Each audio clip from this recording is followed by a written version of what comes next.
Que faut-il demander à un propriétaire ou une agence immobilière quand on achète un bien immobilier? C'est parti!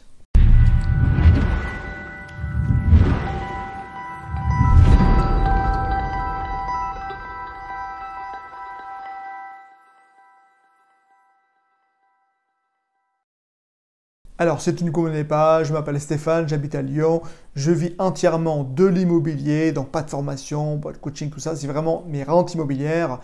Et cette chaîne YouTube va essayer de te montrer vraiment pour les débutants, pour pouvoir enfin passer à l'action et te donner quelques pistes pour pouvoir investir parce que c'est tellement important. Moi, j'ai commencé tellement tard, j'aurais voulu commencer plus tôt.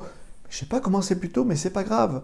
Donc toi, si tu commences à 20 ans, à 30 ans, 40 ans, 50 ans, 60 ans, c'est pas grave. Mais vas-y, passe à l'action. Alors déjà, les documents à demander, c'est le règlement de copropriété. Surtout, ce règlement de copropriété est très important si tu veux faire la location courte durée. Parce que dans certains logements, malheureusement, tu ne peux pas faire la location courte durée, c'est interdit. Donc vraiment, vérifie tout de suite sur le règlement de copropriété si tu peux faire ça.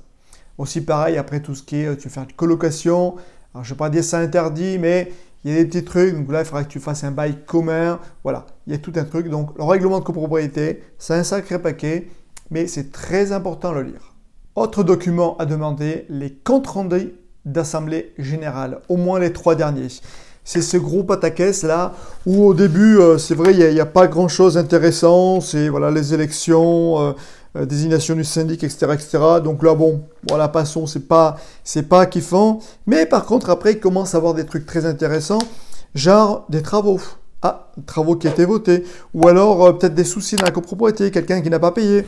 Ou alors des modifications, des financements, etc., etc. Et c'est là, il faut vraiment que tu prennes compte, faut que tu fasses gaffe.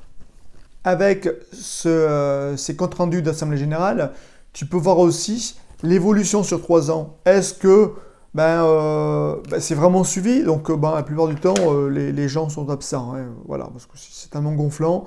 Surtout, moi j'ai des grosses copropriétés, donc la plupart du temps les gens sont absents. Mais bon, peu importe. Mais pour une petite copropriété, là, tu vois que les gens sont présents et ainsi de suite. Donc, ça permet de voir s'il y a beaucoup plus de propriétaires, plus de locataires. Donc, ça permet de voir un peu là où tu vas investir. Autre chose très importante dedans, s'il y a des travaux qui ont été votés. Et oui, si les travaux ont été votés, c'est au vendeur à les payer. C'est pas à toi. Ou alors, bien sûr, vous vous arrangez. Mais en tout cas, bien, chez le notaire, ce sera bien indiqué. Tu as bien sûr à demander les charges de copropriété. Ah oui, savoir combien tu vas dépenser tous les 3 mois. Ça, c'est important.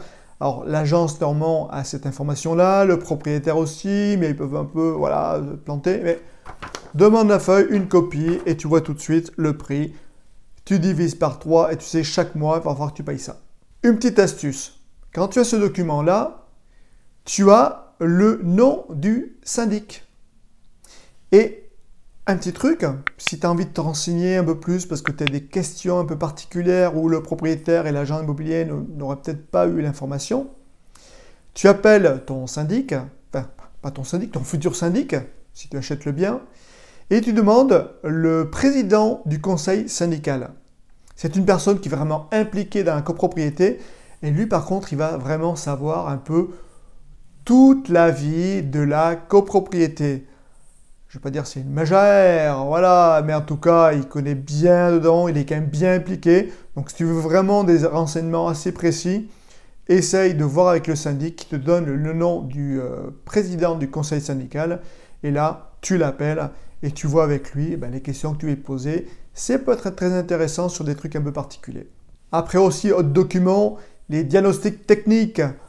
Ce gros pataquès où tu ne comprends rien du tout, donc là pareil, souvent tu as un résumé en début ou fin de page, ça dépend des diagnostiqueurs.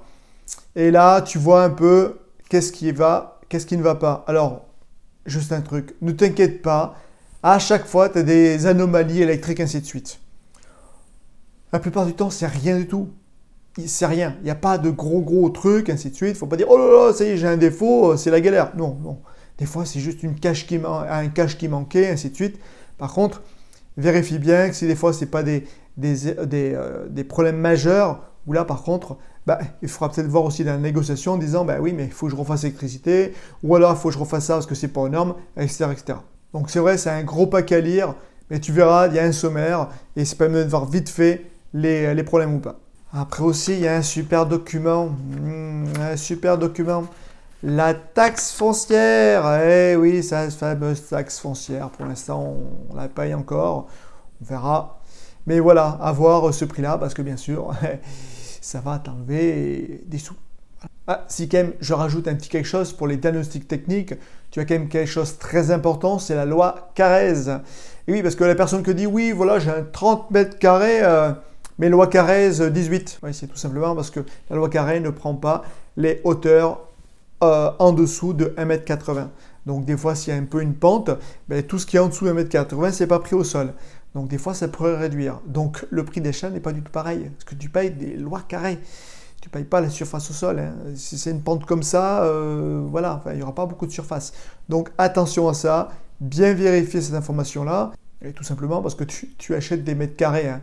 C'est un peu dommage, mais la plupart du temps, tu achètes des mètres carrés. Et dernière chose, alors pour moi, ça ne m'est pas encore arrivé, si tu achètes un bien qui est déjà occupé, ben bien sûr, avoir tous les renseignements du ou des locataires.